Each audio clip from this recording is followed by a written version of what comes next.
Bapa, Bapa, kami datang di hadapan-Mu Tuhan. Hanya Engkau yang layak, hanya Engkau yang layak kami puji. Hanya Engkau yang layak kami sembah. Di atas puji-pujian umat-Mu di tempat ini, nama-Mu semakin dimuliakan, nama-Mu diagungkan. Di atas puji-pujian itu bertahta. Engkau bertahta di atas pujian itu Tuhan. Tiba saatnya kami mau mendengarkan firman-Mu Tuhan. Firman yang mengubahkan, firman yang mengubah seluruh kehidupan kami. Firman-Mu yang berkuasa, firman-Mu yang dahsyat, firman-Mu yang membawa kami memiliki hubungan yang intim dengan Tuhan. Ini kami, umat-Mu, kami hamba-hamba-Mu Tuhan, orang-orang yang percaya kepada Tuhan. Kami memohon anugerah-Mu hari ini Tuhan, agar ketika kami mendengarkan firman-Mu, kami mendapati doa-doa kami pun diubahkan. Doa-doa yang mengubahkan, doa-doa yang mengubahkan kota, doa-doa yang mengubahkan jiwa-jiwa, doa-doa yang mengubahkan bangsa kami Indonesia, doa yang mengubahkan keluarga, doa yang mengubahkan keturunan anak-anak kami, bahkan cucu-cucu kami yang akan menggantikan kami. Doa yang mengubahkan hatiku, doa yang mengubahkan kami semuanya. Berbicaralah di tengah-tengah kami. Kami mau mendengarkan suara-Mu Tuhan. Engkau hadir Bapa di sini. Engkau hadir Yesus di sini. Roh Kudus akan menjamah, menuntun kami untuk pengenalan akan Tuhan yang lebih dalam lagi. Ketika kami datang kepada Tuhan berdoa, kami tahu apa yang harus kami doakan di dalam Engkau. Terima kasih Bapa, berfirmanlah di tengah-tengah kami. Kami siap mendengarkannya. Di dalam nama Yesus, setiap kami yang ada di tempat ini, ketika duduk di depan, di tengah, di belakang, sungguh hadirat Tuhan akan memenuhi kami, membuka mata rohani kami, bahwa ada janji-janji Tuhan yang akan digenapi di atas pelayanan ini, di atas umat-Mu Tuhan. Berfirmanlah Tuhan, pengurapan yang maha tinggi akan memenuhi kami semuanya. Dalam keterbatasan hamba menyampaikannya, hamba serahkan kepada Tuhan yang akan menuntun membimbing kami, Roh Kudus-Mu yang akan meneguhkan, menghibur kami semuanya. Berfirmanlah Tuhan, kami percaya Tuhan akan membangkitkan dan memberikan kemenangan demi kemenangan bagi kami. Dalam nama Yesus kami berdoa, haleluya, amin, amin. Silakan duduk saudara, shalom semuanya. Hari ini hari yang berbahagia bagi kita, karena Tuhan akan menyampaikan firman-Nya bagi kita semuanya. Saya percaya kita semuanya akan mengalami ada satu kebangkitan, kemenangan di dalam doa-doa kita, saudara, amin. Nah, saudara yang terkasih, pagi ini saya menyampaikan seharusnya Pastor Daniel akan hadir hari ini bersama dengan kita. Namun karena ada beberapa pekerjaan dan pelayanan di Kota Medan, maka Pastor Daniel akan datang di minggu depan, tidak jadi hari ini, dan sekaligus nanti di minggu depan kita akan merayakan Paskah bersama-sama dan bisa melakukan juga perjamuan kudus di minggu depan, ya. Jadi kita bersama-sama mendoakan Pastor Daniel, ya, yang ada di Kota Medan, dan Ibu Lisa, setiap pekerjaan pelayan di sana berhasil karena anugerah Tuhan, amin. Dan kesempatan ini saya bersyukur dalam kesempatan ini ingin membagikan tentang suatu doa yang mengubahkan, ya. Doa yang mengubahkan, bagaimana nanti kita akan melihat Hana, cerita tentang kisah Hana ini sangat menginspirasi dan sangat memberkati saya, dan saya percaya ini akan juga memberkati kita semuanya di dalam doa kita, amin. Mari kita melihat firman Tuhan di 1 Samuel pasal yang ketiga. Jadi hari ini kita akan belajar tentang Samuel dan Hana, ya, tapi akan mulai dari tentang Samuel. terpanggil. Di pasal 3 pertama kita akan baca sampai dengan 21 dengan cepat, dibatasi dulu. Setelah itu kita akan membuka firman Tuhan, membaca di 1 Samuel 1. Nanti kita akan lihat ayat pertama, ya, bagaimana lahirnya Samuel. Jadi dikasih sekat dulu ya, kasih batas dulu. Jadi pasal 3 dan pasal 1. Nah, mari kita mulai dari pasal 3. Kita akan baca firman Tuhan. Saya akan baca pertama, lalu saudara yang terkasih akan membaca ayat kedua, dan selanjutnya sampai terakhir ayat 21. Samuel pasal 3. Samuel yang muda itu menjadi pelayan Tuhan di bawah pengawasan Eli. Pada masa itu firman Tuhan jarang, penglihatan pun tidak sering. Ayat 2, silakan.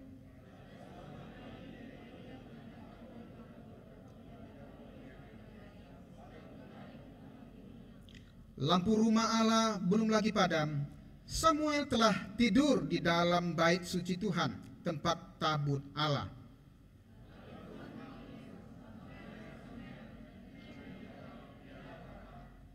Lalu berlarilah ia kepada Eli, serta katanya, "Ya Bapa, bukankah Bapa memanggil aku?" Tetapi Eli berkata, "Aku tidak memanggil, tidurlah kembali." Lalu pergilah ia tidur.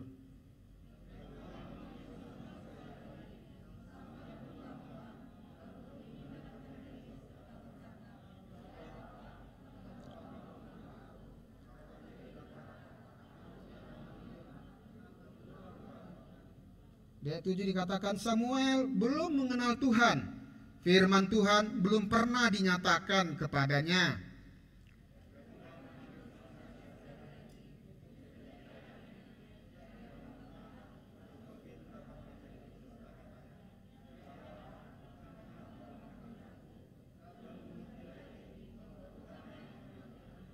Sebab itu berkatalah Eli kepada Samuel, "Pergilah tidur, dan apabila ia memanggil engkau, katakanlah, berbicaralah Tuhan, sebab hambamu ini mendengar." Maka pergilah Samuel, dan tidurlah ia di tempat tidurnya.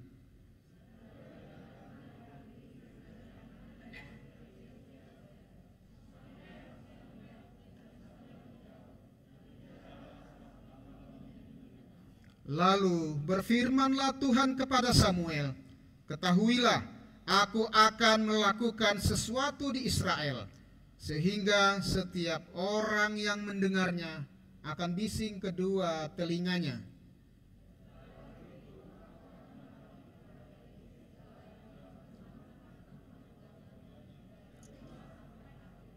Sebab telah kuberitahukan kepadanya bahwa aku akan menghukum keluarganya untuk selamanya, karena dosa yang telah diketahuinya, yaitu bahwa anak-anaknya telah menghujat Allah, tetapi ia tidak memarahi mereka.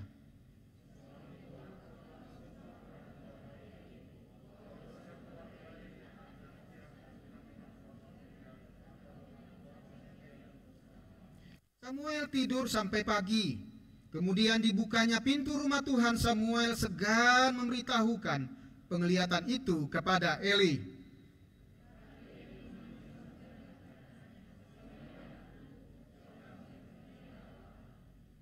Kata Eli, "Apakah yang disampaikannya kepadamu? Janganlah kau sembunyikan kepadaku.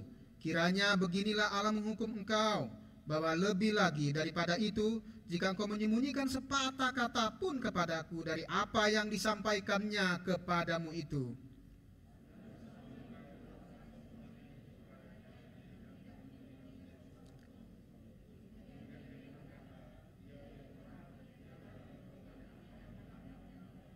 Ayat 19, "Dan Samuel makin besar, dan Tuhan menyertai dia, dan tidak ada satupun dari firman-Nya itu yang dibiarkannya gugur.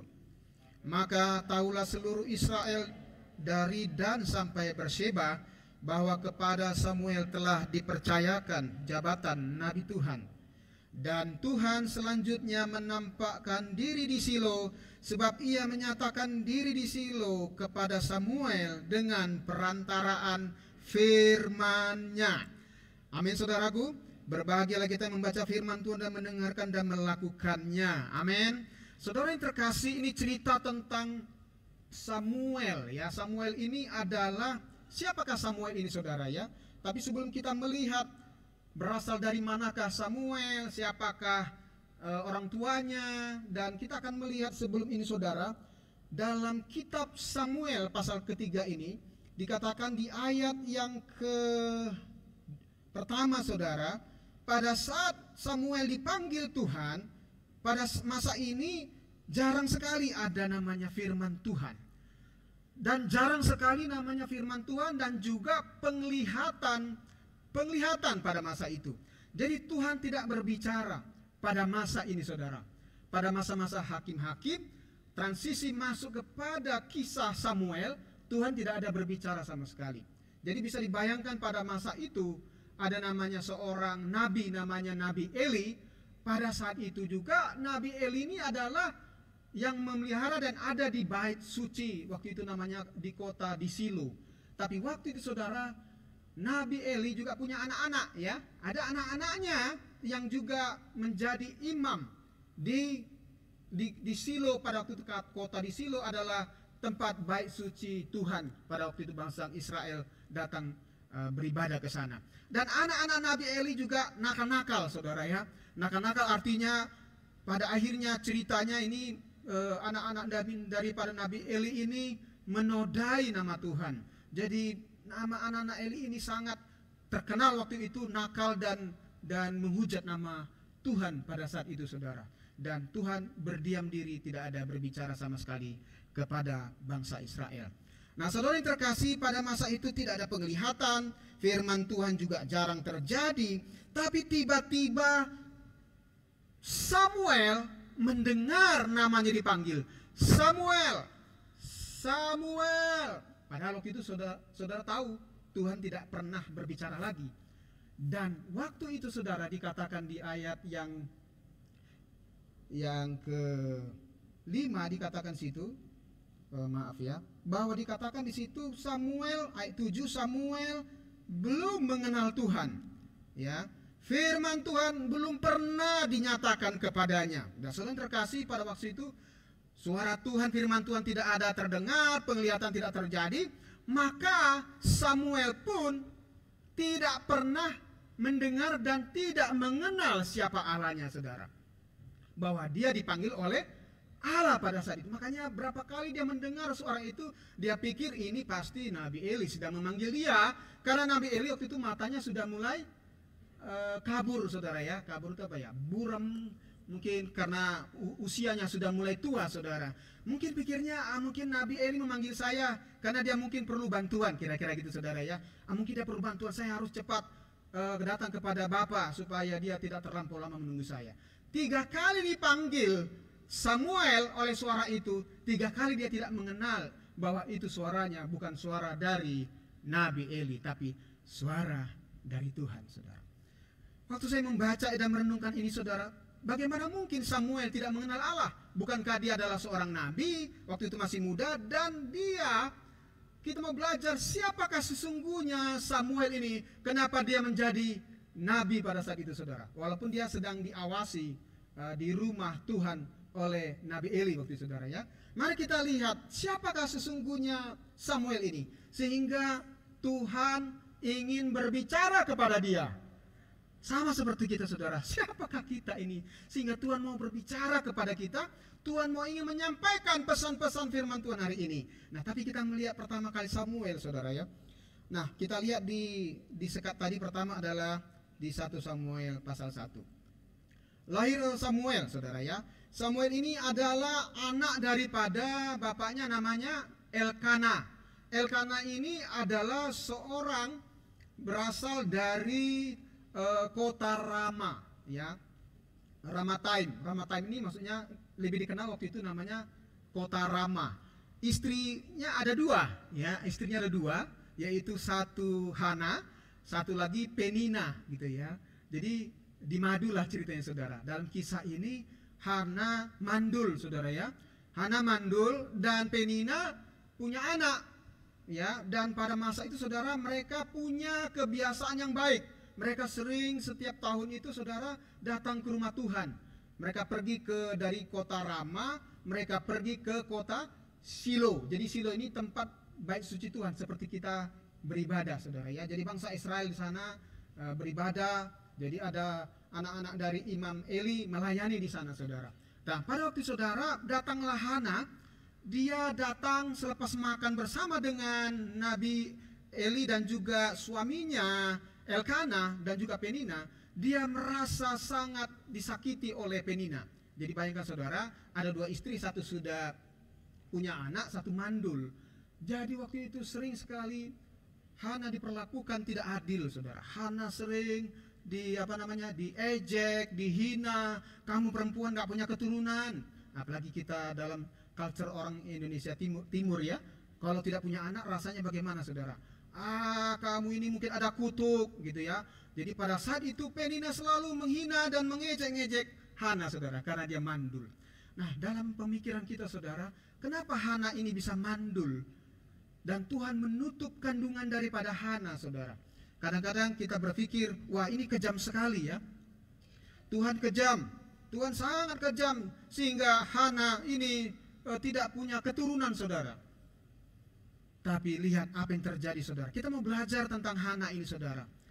Bahwa ketika dia mengalami pedih hati, ya kita lihat ayat yang berikutnya, saudara. Kita lihat di ayat yang ke-10. 1 Samuel pasal 1 ayat 10. Mari kita baca. Dan dengan hati pedih ia berdoa kepada Tuhan sambil menangis terseduh-seduh. Ayat 11.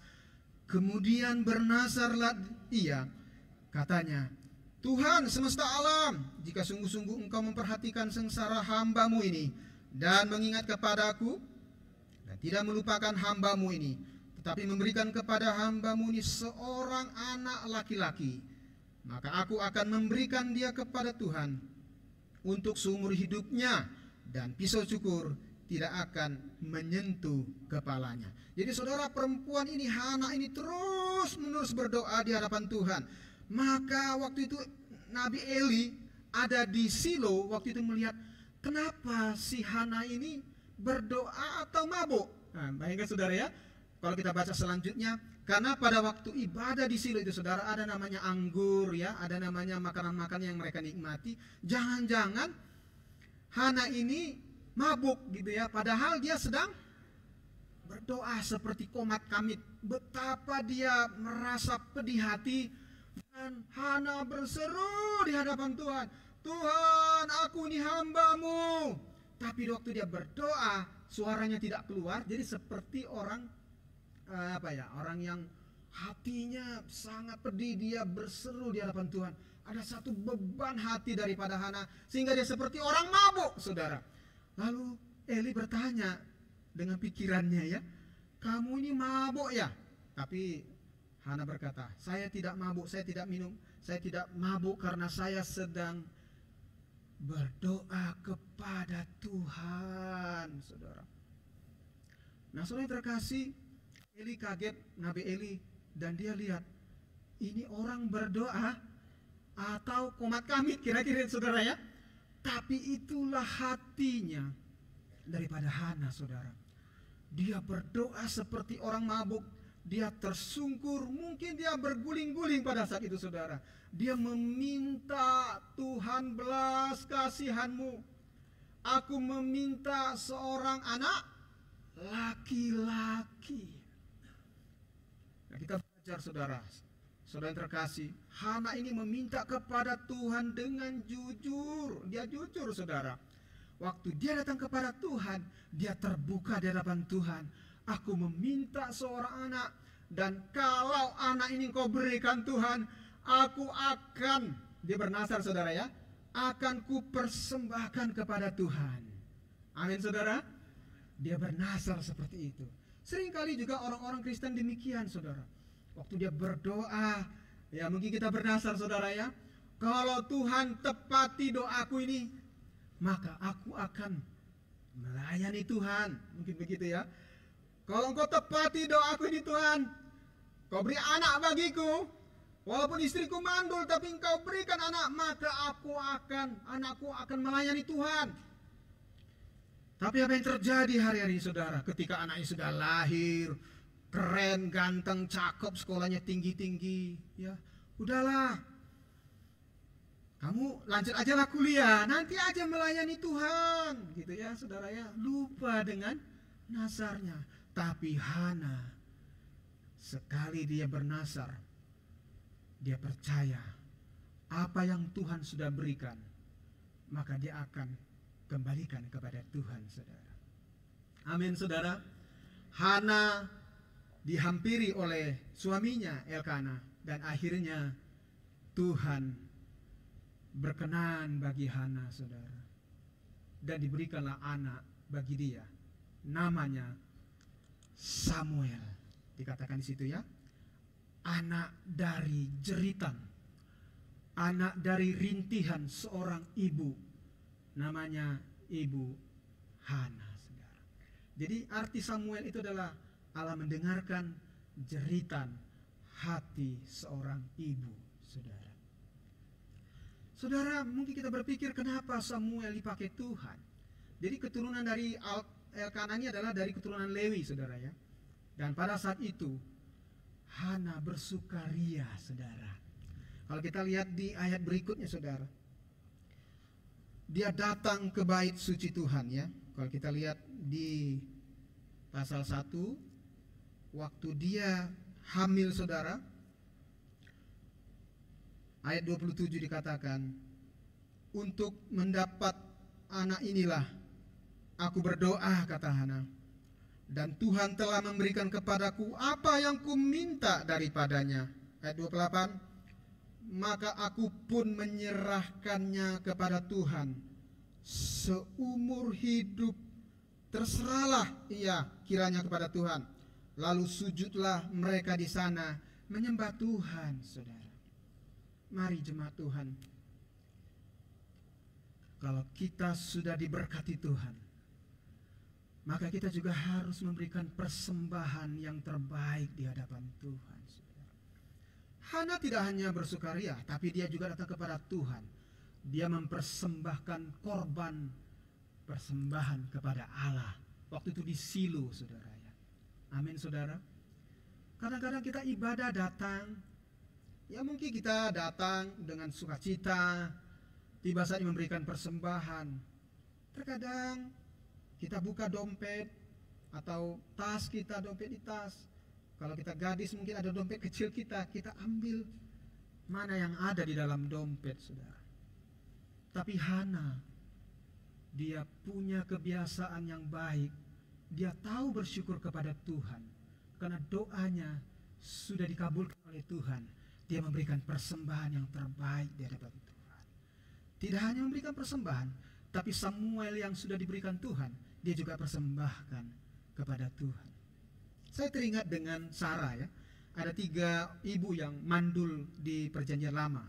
Sarah juga mandul, lalu lahirlah Abraham, saudara. Ishak, saudara. Tapi Abraham waktu itu diminta oleh Tuhan untuk mempersembahkan Ishak. Tapi Abraham berkata, wah hatiku berat. Kenapa, saudara?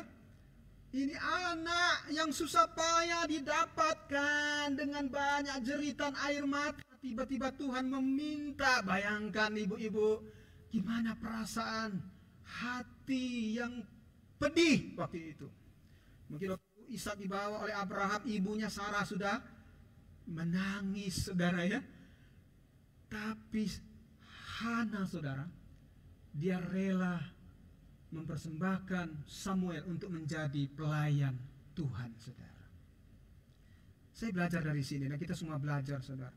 Apa yang kita minta kepada Tuhan, kalau kita sudah bernazar akan mengembalikannya kepada Tuhan, kita harus melakukannya, saudara. Amin. Amin, saudara. Supaya ketika kita menjerit, Tuhan melihat bahwa Hana ini, saudara, ada perkenanan Tuhan bagi dia, saudara. Hana punya hati yang jujur dan tulus di hadapan Tuhan. Kenapa doanya dijawab oleh Tuhan? Karena dia berkenan di hadapan Tuhan. Dia menyerahkan sepenuhnya ketika dia berdoa. Dia wanita yang menjerit di hadapan Tuhan, dan dia tahu dia punya Allah yang hebat, saudara. Allah yang akan memenuhi segala hasrat dan kerinduannya, saudara.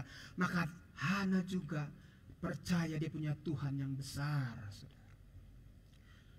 Bukan berarti dia akan menjadi sombong lalu berkata kepada siapa namanya? Istri yang kedua, Penina, saudara ya.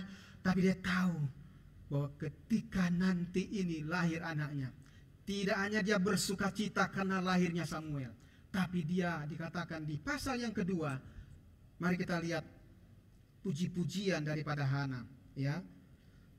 Lalu berdoalah Hana, katanya, hatiku bersukaria karena Tuhan, tanduk kekuatanku ditinggikan oleh Tuhan, mulutku mencemoohkan musuhku, dan sebab aku bersuka cita karena pertolonganmu. Tidak ada yang kudus seperti Tuhan, sebab tidak ada yang lain kecuali Engkau, dan tidak ada gunung batu seperti Allah kita. Janganlah kamu selalu berkata sombong, janganlah caci maki keluar dari mulutmu, karena Tuhan itu Allah yang maha tahu, dan oleh Dia perbuatan-perbuatan diuji. Busur para pahlawan telah patah, tetapi orang-orang yang terhuyung-huyung pinggangnya berikatkan kekuatan.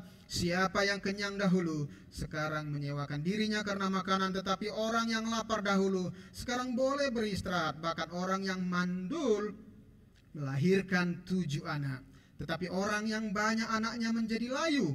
Tuhan mematikan dan menghidupkan, Ia menurunkan ke dalam dunia orang mati dan mengangkat dari sana. Tuhan membuat miskin dan membuat kaya, Ia merendahkan dan meninggikan juga. Ia menegakkan orang yang hina dari dalam debu dan mengangkat orang yang miskin dari lumpur. Dikatakan lagi pujian Hana, saudara, untuk mendudukkan dia bersama-sama dengan para bangsawan dan membuat dia memiliki kursi kehormatan. Sebab Tuhan mempunyai alas bumi dan di atasnya Ia menaruh daratan.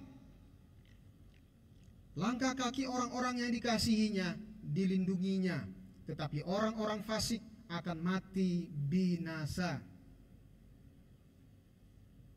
Ya saudara ya, mari kita lanjut lagi dalam kegelapan. Sebab bukan oleh karena kekuatannya sendiri, orang yang berbantah dengan Tuhan akan dihancurkan. Atas mereka Ia mengguntur di langit. Tuhan mengadili bumi seperti ke ujung-ujungnya. Ia memberikan kekuatan kepada raja yang diangkatnya dan meninggikan tanduk kekuatan orang yang dihurapinya. Saudara yang terkasih, hati Hana bersukaria. Hati Hana bersukaria karena, saudara, doa yang dinaikkan oleh Hana, Tuhan mendengarkannya, saudara. Waktu kita baca ini, saudara, kita berpikir, dia bersukaria mungkin karena dia dapat seorang anak. No, saudara. Dalam eksegesis saya menggali lagi, saudara. Sebenarnya waktu itu, saudara, bangsa Israel sedang mengalami namanya masa transisi, saudara. Tidak mendengar suara Tuhan, tidak ada firman Tuhan, tidak ada penglihatan. Tapi Hana tahu bahwa anak yang dikandungnya Samuel akan mengubahkan sejarah bagi bangsa Israel. Saudara tahu bersama-sama, kalau kita baca di pasal 3, pasal 4 ya, kita baca di rumah. Siapakah Samuel ini, saudara? Dia adalah nabi waktu itu, saudara ya. Dia juga adalah hakim yang terakhir dan terbesar di cerita Samuel ini, saudara. Kenapa, saudara?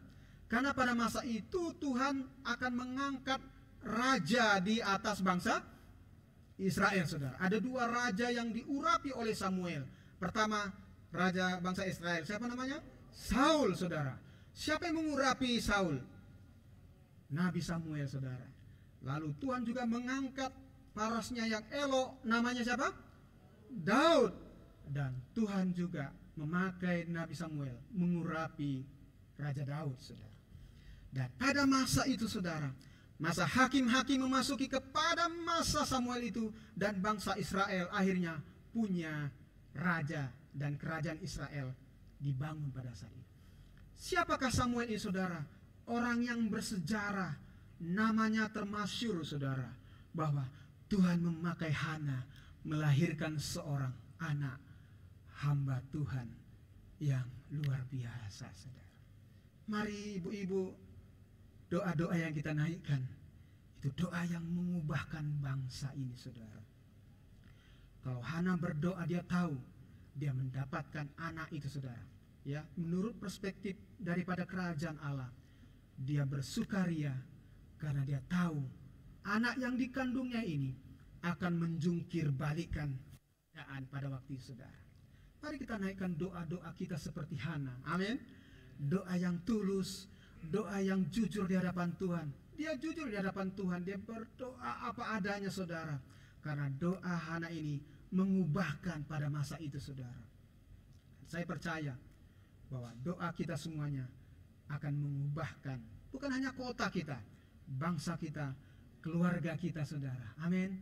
Tetaplah setia berdoa, tetaplah setia datang kepada Tuhan, berikan persembahan yang terbaik kepada Tuhan, karena Tuhan tahu mana hati orang-orang yang berkenan, mana hati orang-orang yang berdoa dengan tulus. Seringkali kita berdoa hanya memohon dan memohon, give me, berikan saya. Tapi ketika diberkati oleh Tuhan, kita lupa akan janji kita kepada Tuhan.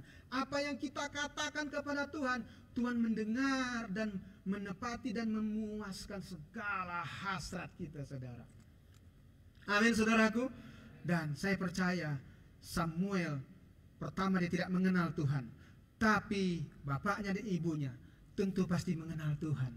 Dia menceritakan bahwa Tuhannya bangsa Israel adalah Tuhan yang sudah membebaskan bangsa Israel dari tanah Mesir.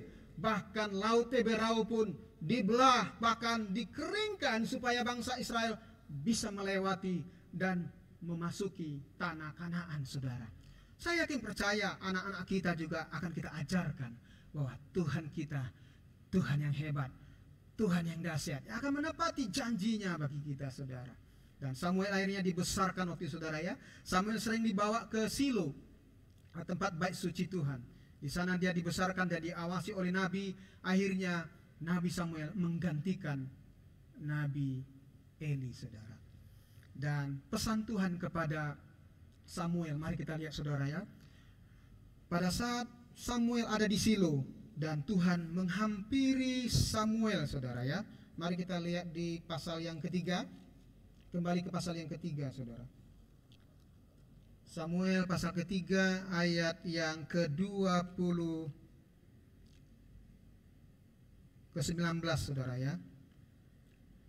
Dan Samuel makin besar dan Tuhan menyertai dia, dan tidak ada satupun dari firman-Nya itu yang dibiarkannya gugur. Ayat 20, maka tahulah seluruh bangsa Israel dari Dan sampai Berseba bahwa kepada Samuel telah dipercayakan jabatan nabi kepada dia. Ayat 21, dan Tuhan selanjutnya menampakkan diri di Silo, sebab ia menyatakan diri di Silo kepada Samuel dengan perantaraan firman-Nya, saudara. Musim yang sangat begitu menakutkan pada saat itu, musim yang sangat begitu hampa. Bangsa Israel tidak mendengar suara Tuhan, bangsa Israel tidak dapat penglihatan pada masa itu. Tetapi melalui Samuel, saudara, musim itu berubah, saudara. Dan semua bangsa Israel datang kepada Samuel, karena Samuel sudah menerima pesan firman Tuhan. Di mana, saudara? Di Silo, saudara. Dan pada saat itu, kalau kita terjemahan dalam bahasa Inggrisnya, Silo itu adalah tempat di mana Samuel, Tuhan menyatakan dirinya. Demikianlah nanti pada waktu-waktu masa terakhir, bagaimana puji-pujian Hana sama juga dengan puji-pujian Maria waktu itu, saudara, ya. Bahwa melalui Silo itu adalah mengalami perjumpaan dengan Yesus yang akan datang sebagai putra Allah, anak Allah yang akan mati bagi semua orang, saudara. Dan musim itu berubah, saudara. Akhirnya diangkatlah raja bangsa Israel, namanya Raja Saul, saudara. Bahkan Samuel sangat dikenal, dia sangat dihormati. Ketika bangsa Israel berperang, tidak boleh raja mempersembahkan kepada Tuhan, hanya boleh oleh Nabi Samuel, saudara. Dan sampai akhir hayatnya Samuel meninggal dipanggil Tuhan, bangsa Israel mengalahkan banyak musuh-musuhnya, saudara. Bangsa Israel mengalami pemulihan, saudara, pada waktu itu. Dan kita belajar dengan Hana, wanita yang biasa-biasa, tapi Tuhan pakai dia, doanya mengubah sejarah bagi bangsa Israel, saudara. Amin, saudaraku. Suatu hari ada satu cerita, saudara. Jadi ada seorang hamba Tuhan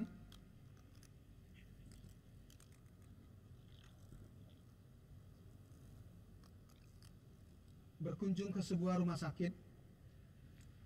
Waktu itu anak ini sedang mengalami sakit, saudara ya. Mungkin sakit COVID mungkin ya.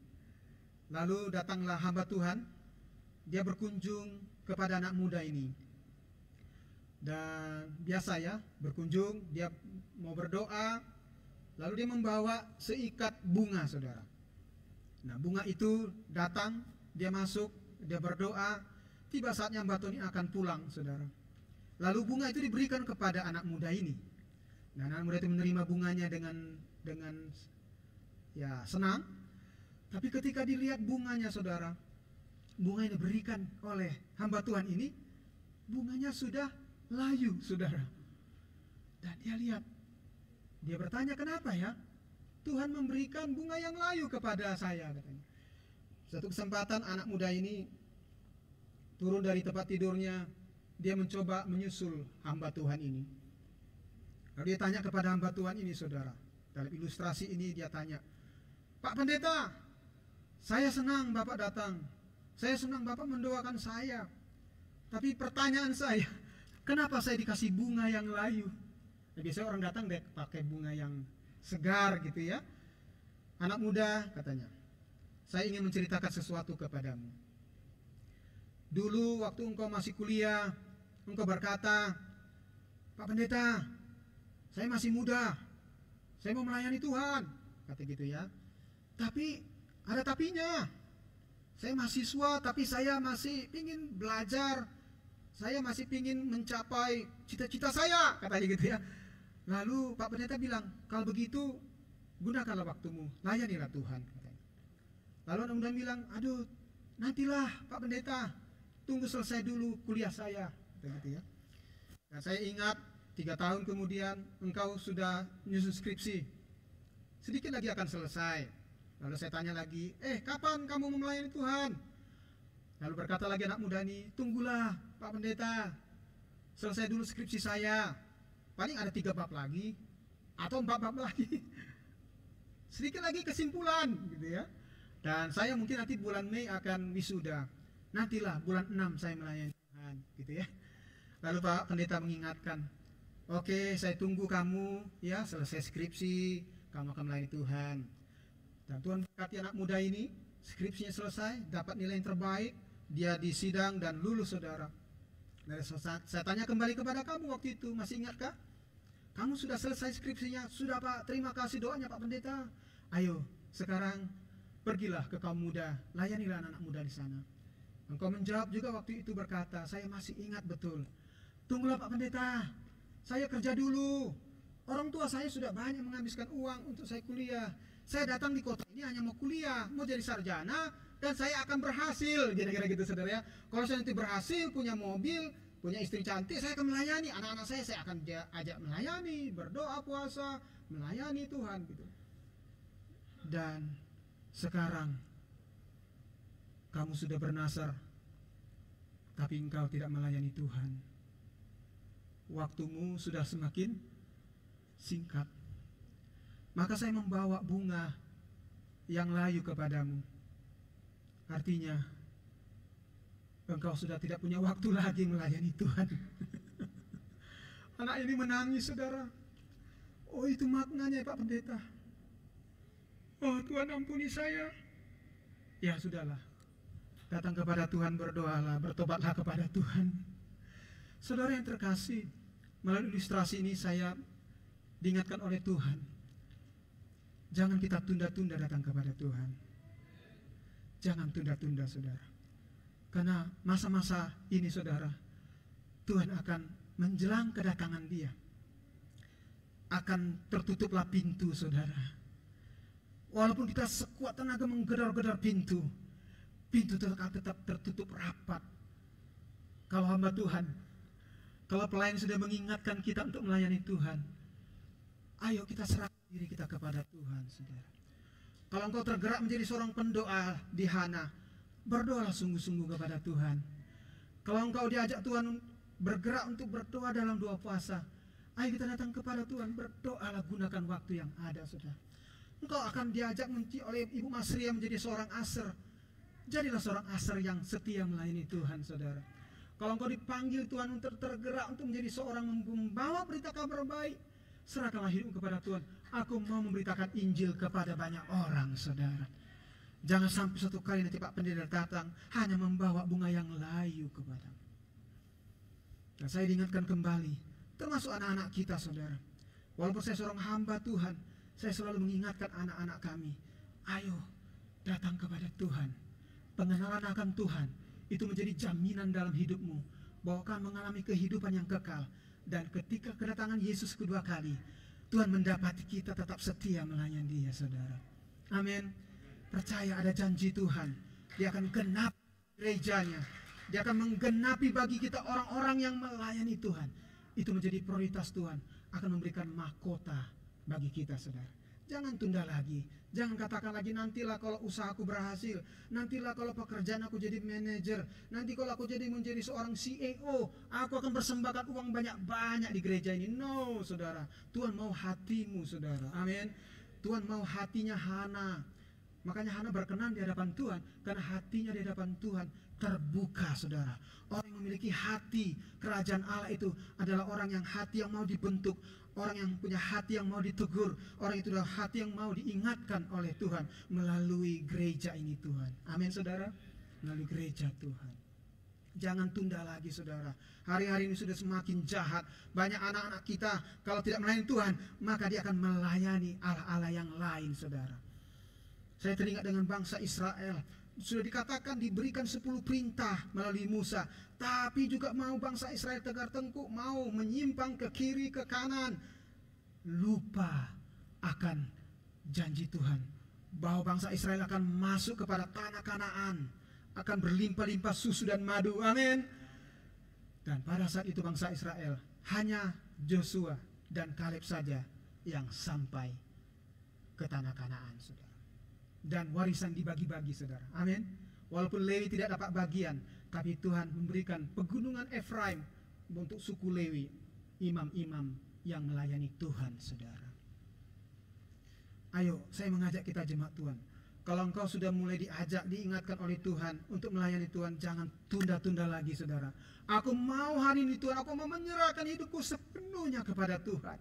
Jangan sampai pintu sudah tertutup, kita tidak bisa ketuk pintu lagi seperti 5 wanita bodoh, betul ya?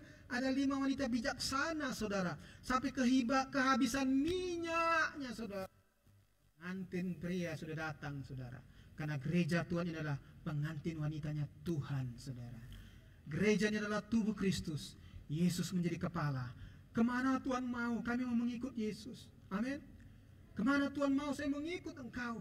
Kalau panggil aku Tuhan untuk memberitakan Injil, aku mau mengikut Engkau, Tuhan. Kalau Tuhan panggil aku untuk mengembalakan domba-domba, aku mau mengikut Engkau, Yesus. Ini hatiku, ini hidupku, Tuhan. Pakailah aku sesuai dengan bejana-Mu, Tuhan. Dan rintihan Hana didengar oleh Tuhan, saudara.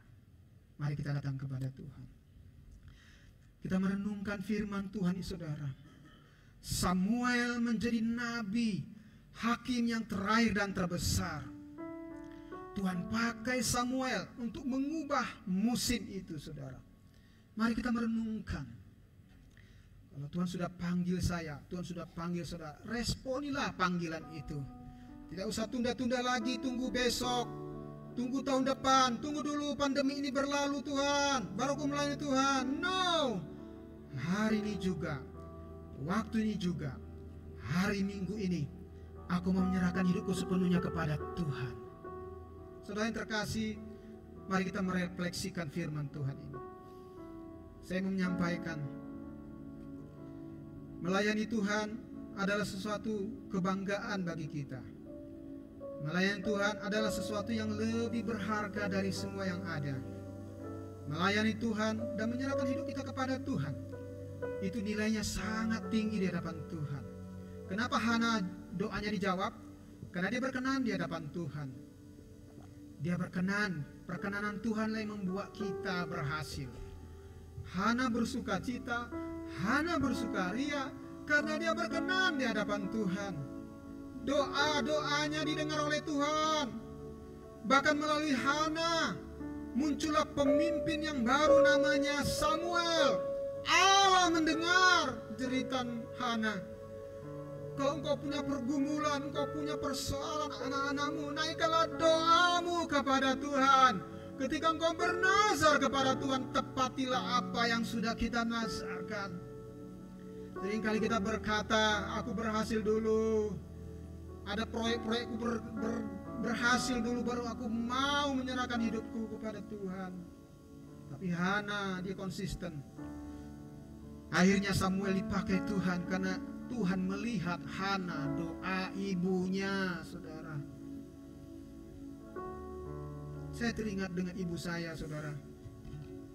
Bagaimana dia siang dan malam berdoa bagi kami. Ada 10 kami orang bersaudara, anak-anaknya. Bapak saya dipanggil Tuhan waktu kami masih kecil-kecil, saya kelas 2 SD. Ibu saya berdoa terus setiap hari. Setiap hari saya mendengar dia berdoa. Tuhan tolong saya. Saya hanya seorang ibu, tidak punya kemampuan yang besar. Anakku ada 10, kata ibu saya. Kami punya usaha, toko yang besar habis. Kami harus membayar hutang-hutang kami, saudara. Dan ibu saya berdoa, Tuhan tolong kami. Waktu itu kami masih kecil-kecil, saudara. Abang saya paling besar di Jakarta. Tuhan menolong, akhirnya dia lulus menjadi insinyur, saudara. Perlahan Tuhan menolong kakak-kakak saya menjadi guru dan mereka jadi pegawai negeri. Tuhan bawa mereka. Ada kakak saya 3 orang bidan, semuanya Tuhan tolong menjadi bidan desa, saudara. Sampai akhirnya saya kuliah di Jakarta, saya percaya itu doa dari ibu saya. Saudara yang terkasih, doa kita akan mengubahkan. Percaya, kita punya Tuhan yang maha besar. Kalau engkau berdoa, percaya bahwa Tuhan sudah mendengarkan doa kita. Karena hanya perkenanan Tuhanlah yang membuat kita berhasil. Aku bersuka cita karena Tuhan. Bukan hanya karena hasil doa, tapi proses yang Tuhan izinkan dalam hidup kita, itu yang membuat kita bersuka cita.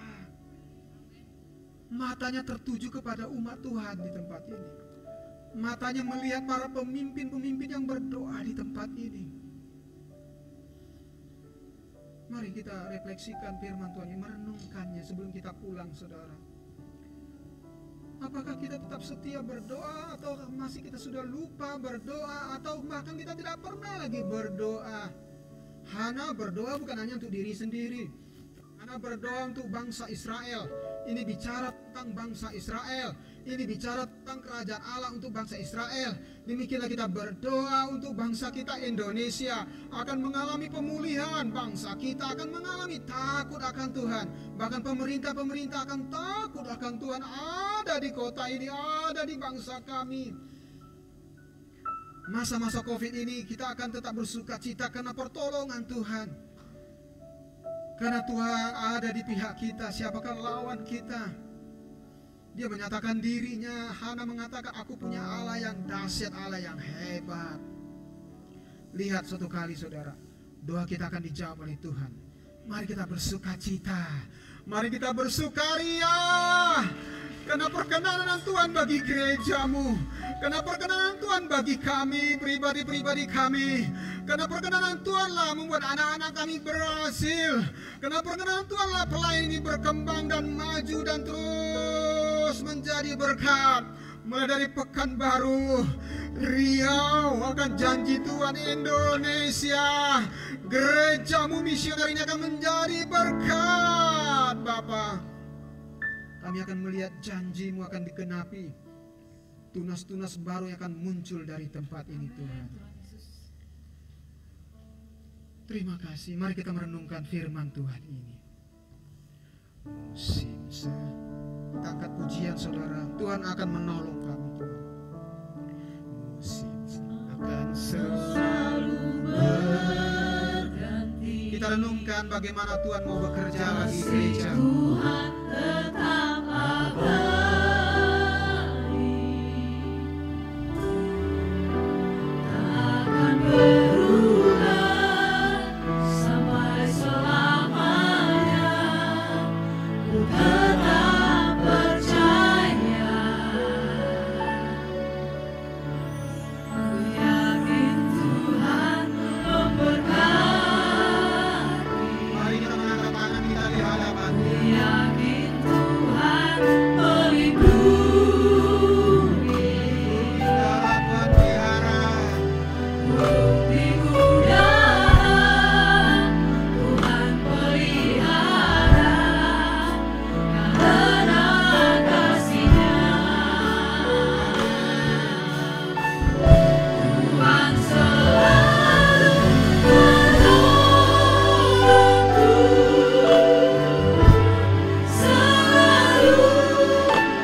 seringkali kami terbatas segala keadaan kami, karena kami mengeluh, kami bersungut-sungut. Tapi pada hari ini kami mau bangkit. Kami percaya kami punya Allah yang hebat, kami punya Allah yang akan menolong kami.